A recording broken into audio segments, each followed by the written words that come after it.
Hare Krishna.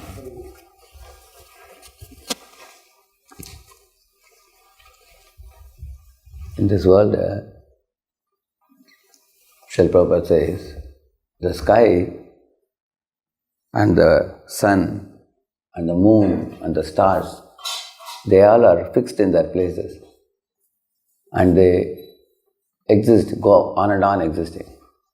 Whereas the clouds, the rain shower, the green foliage and the flowers and fruits that appear in this world, they appear and disappear. Sometimes they exist, sometimes they don't. In one season you see trees filled with greenery. Other times you see them shaven it completely. No, not a single leaf in a tree.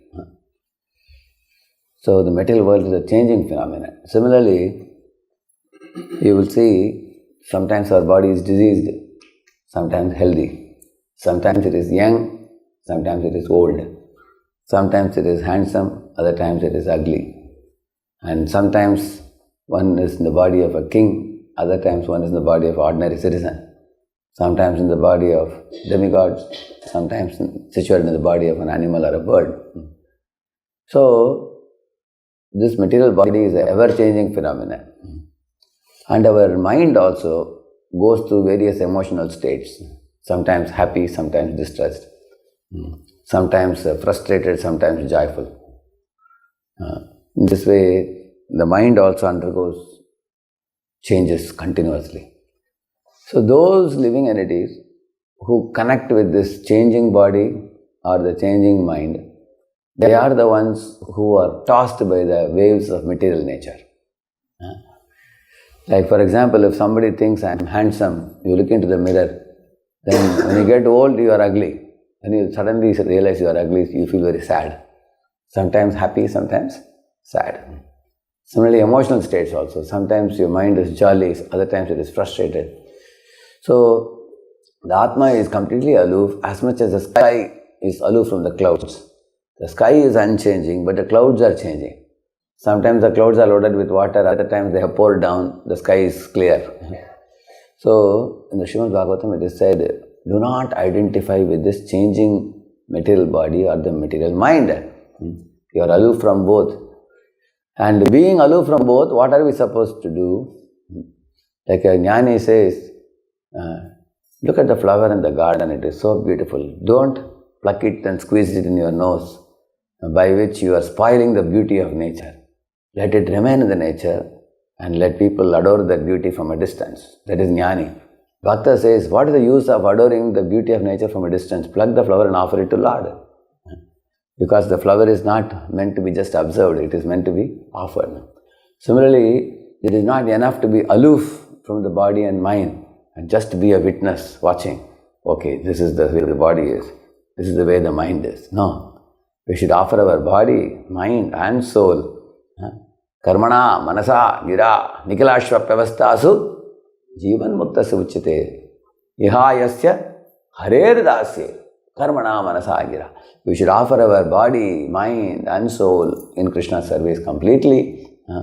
And that way, we can sanctify all these material items also, including the body and mind also.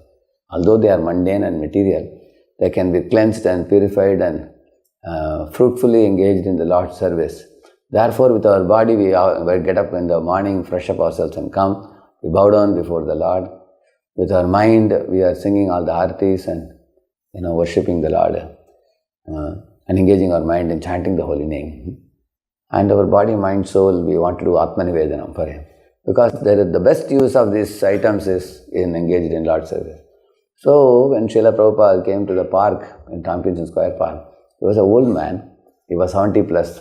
Body had naturally many troubles. Already he had a couple of heart attacks also. So, body certainly is not very comfortable on the scorching cold winter of New York, needless to say. And coming from India to a cold country like this, it's a freezing cold. We come from equatorial country, isn't it? Somehow, even at that old age, not caring for the bodily comforts, and he also had no support of anybody, practically wandering in the streets, not knowing anybody in a foreign land. these things might have been certainly very difficult for him. Nevertheless, he did the right thing of chanting the holy name, depending on the Lord.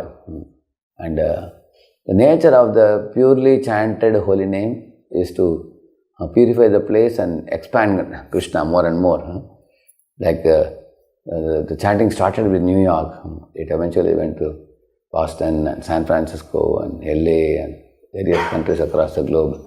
Because the nature of Krishna is Krishna's opulences keep expanding more and more. In this way, Prabhupada put Krishna in the park, and from that park Krishna expanded all over the world. And not caring for body and mind, Prabhupada was cheerful. So anybody who situates himself on the body in the spiritual platform, he will be na shochati, na kamshati. No lamentation, no hankering. See, even if you are defeated in your endeavors, what brings you suffering to your mind is not the failure. It is attachment to our expectations that causes the pain. Otherwise, failures can be stepping stone to success, which Prabhupada himself proved. Isn't it? So he was not attached to particular outcome. He was more attached to performing his duty to Krishna, chanting the holy name. So the entire morning program we do, these are all actually a series of duties which we have to render responsibly for the pleasure of Guru and Krishna. So conditioned souls go by pleasure and pain. I like this food item, I want to eat it. I don't like that, I will not eat it. I like to go here because I like to go to a new place, meet new people, do some new things. So don't go by the pleasure and pain of your mind. Go by the duty and responsibility. So the Shastra says that anybody who is regulated in performing one's duty faithfully, like the rising early in the morning and chanting of the holy name and performing the artis, attending the classes, this regulation increases your willpower also. Steadily performed regulated activities gradually build your muscle power. Just like daily you do exercise, your body builds, muscle power, isn't it? Daily you exercise your mind and studying Shastra and reflecting over it, then your mental muscles increase. Similarly, your spiritual muscles and willpower increase when you perform the spiritual activities day after day, month after month in a regulated fashion, not expecting some pleasure or this thing or out of it, but doing it as a duty to Guru and Krishna. And that's what Prabhupada did when he came. Faithfully, he did the preaching 3 days a week. And he went to the park, he wrote the books. There were a handful of people with whom he started this international society for Krishna consciousness. And by his steady and regulated and expansion of this movement, he became more and more blessed. And he is a very great role model for us. By whose example the world has seen with wide open eyes how Krishna reciprocated with Prabhupada's dedication and sincerity. So therefore he has made this morning program epitomized by chanting of the holy name and hearing of Srimad Bhagavatam in the morning, because this has to be performed with a wholehearted consciousness if you really want to gradually but definitely experience the transcendental results of these important spiritual activities. So the pure name of the Lord will eventually manifest in the tongue of a chanter who never gives up the holy name but makes a continued effort for day after day, month after month, year after year. Harinam Prabhu ki. Let's offer our humble obeisances into all the Vaishnava devotees of the Lord who are just like this trees, ocean of mercy, full of compassion for the fallen conditioned souls. Vanchagalpatarubhyascha kripa sindhubhya eva cha patitanam pavanebhyo vaishnavebhyo namo namaha. Ananta koti Vaishnava Vrinda ki, Vaishnava Thakur Srila Prabhupada ki, Namacharya Haridas Thakur ki.